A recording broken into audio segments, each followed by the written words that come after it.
na naman ang tiyan.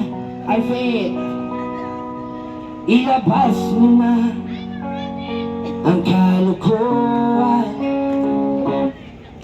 Huwag mo nang pipigilan pa. Palakpak naman dyan. Di ba mas maganda mag-perform pag ganito? Bilog na naman ang buwan. Apabilog